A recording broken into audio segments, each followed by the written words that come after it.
Long term में क्या आपको लगता है कि अगर कांग्रेस इसी तरीके से बिखरती रही तो क्या आने वाले चुनाव में गुजरात में या फिर नेशनली आम आदमी पार्टी के आपके लिए खतरा बन सकती है? वो भी जनता को तय करना है। विकल्प तय करने का काम जनता का है, मेरा नहीं है, ना आपका है। आपने बहुत लोगों में हवा भरने का प्रयास किया, आज तक नहीं, बड़े बड़े आवाज से एंकरों से बुला बुला कर, मगर नहीं भरती हवा भैया, ऐसे तो जनता तय करती है। नहीं, देश में चुनाव जिताने या हराने का काम केवल और केवल जनता ही कर सकती है। किसी भी मीडिया कर्मी को इस मुगालते में नहीं रहना चाहिए कि जहां वो चुनाव बना सकता है या बिगाड़। चलो अच्छा, इतना ज्ञान आपको समझ में आ गया है। पर यह है कि अमित भाई चुनाव बना भी सकते हैं, बिगाड़ भी सकते हैं, और ऐसे में वो इस वक्त कोशिश कर रहे हैं कि जैसे कई लोग आए आज इस मंच पे और उनसे पूछा गया कि बीजेपी का मुकाबला किससे है, सबने कहा कि कांग्रेस से है, कांग्रेस से है, कांग्रेस से। इतना उत्साह भाजपाइयों में कांग्रेस से लड़ाई को लेके तो मैंने कभी देखा नहीं। नहीं, ऐसा नहीं है। हमारा उत्साह कांग्रेस के लिए नहीं है, वो तो इस गुजरात के राजनीति के रिकॉर्ड के पर आधार है। ये सवाल मैं आपको ही पूछ रहा हूं, आपका किसी और के लिए क्यों है इतना उत्साह? मेरा किसी के लिए उत्साह नहीं। तो यहाँ तो रिकॉर्ड ही है, कांग्रेस के साथ ही हमारी स्पर्धा है। पर कांग्रेस तो लड़ ही नहीं रही इस बार चुनाव। ऐसा लग रहा है कि बड़े आप भी मानते हैं कि कांग्रेस बड़े बेमन से लड़ रही है। जैसे 2017 के चुनाव में राहुल गांधी खुद परिश्रम कर रहे थे, अशोक गहलोत परिश्रम कर रहे थे, लग रहा था कि एकदम दंगल सा हो रहा है बीजेपी और कांग्रेस। इस बार तो कांग्रेस डिसइंटरेस्टेड, एकदम लग ही नहीं रहा कि चुनाव लड़ रहे हैं। चलिए, तो मेरे हाथ में नहीं है, कांग्रेस पार्टी ने तय करना है कैसे लड़ना है। मैं क्या कर सकता हूं? हम मजबूती से के साथ लड़ रहे हैं, हम हर मतदाता का संपर्क कर रहे हैं और हर मतदाता को बूथ तक ले जाने का प्रयास कर रहे हैं। हकीकत यह है कि ज्यादातर जो नेता हैं उनके मन में कहीं ना कहीं यह ख्वाहिश होती है कि एक बार सीएम जरूर बनना है। आप देश में इस वक्त गृह मंत्री हैं, बीजेपी के अध्यक्ष रह चुके हैं। क्या दिल की किसी गहराई में आपके भीतर भी ये सोच है कि सीएम बनना चाहिए? मैंने आपका कुछ बिगाड़ा है?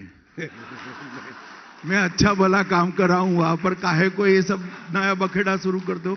वैसे आपके बोलने से बखेड़ा शुरू नहीं होगा, क्योंकि मेरी पार्टी की जनता, पार्टी भी मानती है और जनता भी मानती है इम्पॉसिबल है। इम्पॉसिबल क्यों है सर?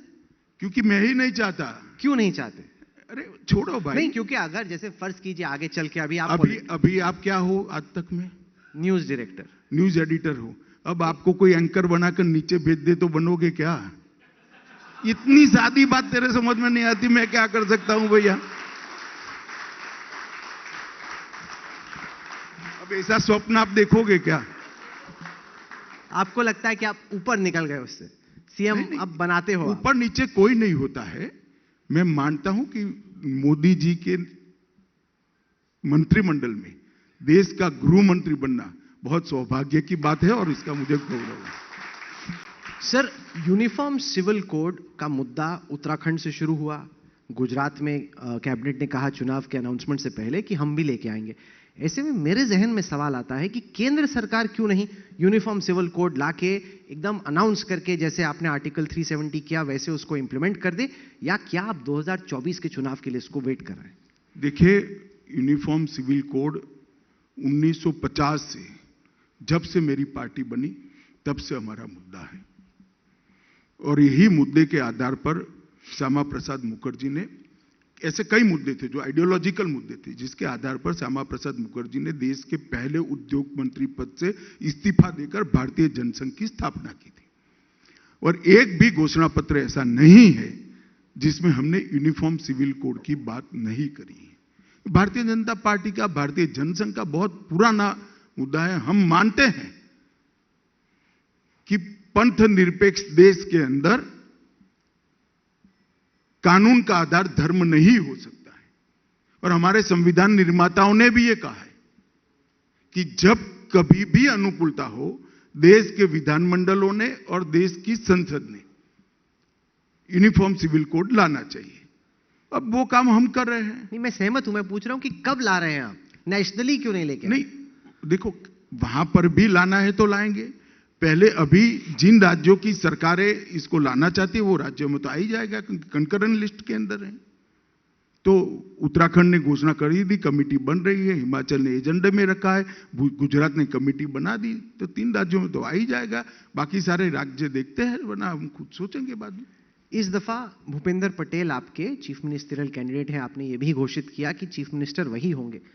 अब ये सवाल उठता है कि उत्तराखंड में हुआ, गोवा में उससे पहले हुआ, गुजरात में हुआ, आपको बीच रेस में घोड़ा या घुड़सवार क्यों चेंज करना पड़ता है? आप ऐसा कुछ घुड़सवार पकड़िए कि पूरे 5 साल आपकी रेस लगा दे वो।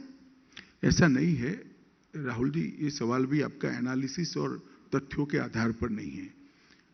नरेंद्र भाई लंबे समय तक यहां रहे, पार्टी ने उनको जब तक वो प्रधानमंत्री नहीं बने मुख्यमंत्री बनाया। उनके बाद आनंदीबेन आई। हमारी पार्टी का नियम है 75 साल के बाद अन्य कामों में उनकी ऊर्जा का उपयोग होता है। तो आनंदीबेन 74 साल और 9 महीने की हो गई तब उन्होंने पद छोड़ा। इसके बाद विजय रूपाणी आए। विजय रूपाणी 5 साल तक पूरे मुख्यमंत्री रहे। अब भूपेंद्र भाई आए हैं और उनके नेतृत्व में हम चुनाव लड़े हैं और पूर्ण बहुमत की सरकार बनने के बाद फिर से एक बार भूपेंद्र पटेल ही मुख्यमंत्री बनने वाले हैं। इसमें हाफ टर्म पूरा टर्म का सवाल है, उभरता ही नहीं है। क्या आपके हिसाब से उनकी वो जो पकड़ होनी चाहिए एडमिनिस्ट्रेशन पे वो बन पाई है? मैं इस संदर्भ में पूछता हूं कि आप इतने पावरफुल हैं, मोदी जी खुद गुजरात से आते हैं, क्या गांधीनगर की सरकार दिल्ली से चलती है? कोई सवाल ही पैदा नहीं होता। संविधान ना परमिट करता है, ना हमारी किसी की इच्छा है। भूपेंद्र पटेल ने 1 साल के अंदर मोदी जी जो बात को आगे बढ़ाए थे उसको बड़ी दृढ़ता और शिद्दत के साथ आगे बढ़ाए। चाहे लॉ एंड ऑर्डर का सवाल हो, चाहे अर्थतंत्र को गति देनी हो, चाहे गुजरात के इंफ्रास्ट्रक्चर को बढ़ाना हो, हर क्षेत्र के अंदर भूपेंद्र पटेल जी ने बहुत अच्छा परफॉर्म किया है। और आप देखते रहना, उनके नेतृत्व में फिर से एक बार प्रचंड बहुमत से सारे रिकॉर्ड तोड़कर भारतीय जनता पार्टी की सरकार बनने। क्योंकि विपक्ष ये धारणा लोगों के सामने रखने की कोशिश करता है कि उनकी उतनी नहीं चलती। अमित भाई बताते हैं, मोदी जी यहाँ के पीएमओ से आता है, बहुत ओवर सेंट्रलाइजेशन ऑफ पावर है, एक्चुअल पावर जो है वो दिल्ली में रिजाइड करती है। ऐसा है राहुल जी, आप विपक्ष से अपेक्षा क्या करते हो? हमारी प्रशंसा करें, अपेक्षा करें तो फिर वो तो ऐसा ही कहेंगे भाई। पर आपके हिसाब से पूरी खुली छूट है, आप बिल्कुल एकदम वो ही सरकार चलाते हैं और बहुत अच्छे तरीके से चलाते हैं। अच्छा, मैं ये भी जानना चाहता हूं, अगर हम नेशनल इलेक्शंस की बात करते हैं तो 2024 की तरफ हम लोग बढ़ते जा रहे हैं। आपके हिसाब से ये जो विपक्षी एकता की बात हो रही है, जो पहले भी ट्राई किया गया, फ्लॉप हो गया, नीतीश कुमार ने वो छेड़ा आपको छोड़ने के बाद कि हम मिल के लड़ेंगे, क्या आपको लगता है कि ऐसी सूरत बन सकती है विपक्षी पार्टियों के एकजुट होने की आपके खिलाफ? अब हो भी जाए तो क्या फर्क पड़ता है? मैं आपको समझाता हूं। मानो शरद पवार जी गुजरात में सभा करेंगे तो क्या होगा? कुछ नहीं होगा। तो वो तो महाराष्ट्र में हमसे लड़ ही रहे हैं। ममता बनर्जी महाराष्ट्र में सभा करेगी, क्या होगा? तो वो तो बंगाल में हमारे साथ लड़ ही रही है। तो एकता से एक दूसरे के वोट का योग नहीं होता है, प्लस प्लस नहीं होता है। वो अपने अपने राज्य में हमारे खिलाफ लड़ रहे, एक मंच पर आकर बैठते हैं, चुनाव समाप्त होते हैं, फिर बिखर जाते हैं।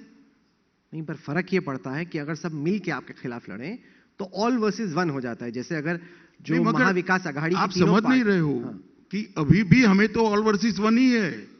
बंगाल में हमें ममता बनर्जी के खिलाफ ही लड़ना है। वो सब साथ में आए तो कौन लड़ेगा वहां? शरद पवार पहले लड़ते थे क्या? नहीं, जैसे महाराष्ट्र का केस लो, वहां पे आपकी 40 सीटें आई, अगर आपको वो रिकॉर्ड बरकरार रखना है और शिवसेना, एनसीपी और कांग्रेस मिल के लड़े तो अरिथमेटिकली तो आपका चैलेंज बढ़ ही जाता है सर। देखिए राहुल जी, इतना सरल नहीं होता है। प्लस प्लस प्लस से पॉलिटिक्स नहीं चलती है। पॉलिटिक्स जनता के भरोसे से चलती है। देश का प्रधानमंत्री कौन बनेगा, प्रधानमंत्री का परफॉर्मेंस क्या होगा, मोदी जी ने काम कैसा किया है, मोदी जी ने क्या जमीन पर हमारे एजेंडा को उतारे, सारे बहुत सारे मुद्दे होते हैं और इसके आधार पर जनता वोट करती है। इस वक्त जो आपकी मोदी जी से बातचीत चल रही है उसका जो हिस्सा आप हमें बता सकते हैं, उसके हिसाब से मोदी जी की सबसे पहली प्राथमिकता क्या है अब से लेकर 2024 के चुनाव के बीच? देखिए, इस तरह से प्राथमिकताएं तय नहीं होती है। हमारी प्राथमिकता बहुत स्पष्ट तय है कि इस देश सुरक्षित होना चाहिए और मोदी जी ने इसके लिए बहुत बहुत अच्छे तरीके से देश को सुरक्षित करने का काम किया है। देश की सेनाओं को आधुनिक करना, अनेक शस्त्रों का भारत के अंदर उत्पादन करना, देश की सीमाओं को सुरक्षित करने के लिए इसका मनोबल बढ़ाना, आज तक कभी भी भारत की किसी भी नेता ने, किसी भी सरकार ने आतंकवादी हमले का जवाब सर्जिकल स्ट्राइक और एयर स्ट्राइक कर नहीं दिया था। मोदी जी ने पहली बार पाकिस्तान की सीमा के अंदर जाकर करारा जवाब देने का था और एक कठोर संदेश भेजा है कि भारत की सीमा और सेना के साथ छेड़खानी नहीं करते, वरना नतीजे भुगतने पड़ते हैं। देश के अर्थतंत्र को चुस्त दुरुस्त बनाने का काम किया है। आज हम 5वें नंबर पर है, पहले 11वें नंबर पर थे। इतनी बड़ी छलांग 8 साल के अंदर भारत के अर्थतंत्र ने कभी नहीं लगाई। आज पूरे दुनिया भर में कोरोना के बाद के स्लोडाउन से सबसे पहले वी शेप में उभरने वाली इकोनॉमी कोई अगर है तो भारत की इकोनॉमी के शेप है। के शेप का मतलब हम दर्शकों को समझाएं, वो ये कि जो अमीर लोग हैं उनका ग्राफ तो ऊपर जा रहा है, ये जो अर्थशास्त्री कह रहे हैं, जो गरीब लोग हैं उनकी स्थिति थोड़ी कमजोर हो रही है। ऐसा नहीं तो है। रिकवरी जो है इकोनॉमिकली वो के शेप्ड है, वी शेप नहीं है। ये आपका थ्योरी है, मैं बताता हूं कैसे वी शेप है। अर्थतंत्र तेजी से उभरा है और सरकार का बजट का बहुत बड़ा हिस्सा नरेंद्र मोदी जी ने आज तक 70 साल में कभी भी देश के हर घर में बिजली नहीं पहुंची थी, नरेंद्र मोदी ने पहुंचाई है। देश के हर घर में शौचालय पहुंचाने का काम नरेंद्र मोदी जी ने किया है। देश के हर घर के अंदर 5 लाख तक का स्वास्थ्य का कार्ड भेजने का काम नरेंद्र मोदी जी ने किया है। देश के हर घर में गैस का सिलेंडर भेजने का काम नरेंद्र मोदी जी ने किया है।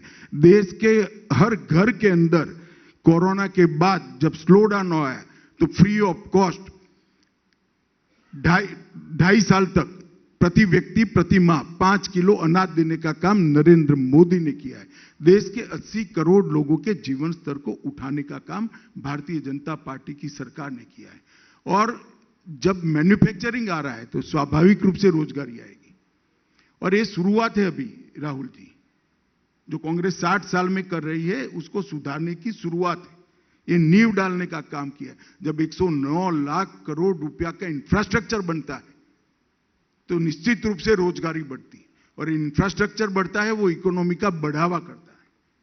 ढेर सारे काम किए हैं राहुल जी। चश्मा कौन सा पहनकर इसको देखते हैं वो चश्मे पर निर्भर है। चश्मा काला पहनेंगे तो सूर्य नहीं दिखाई पड़ेगा, चश्मा मेरे जैसा पहनेंगे तो चमकता हुआ सूर्य दिखाई पड़ेगा।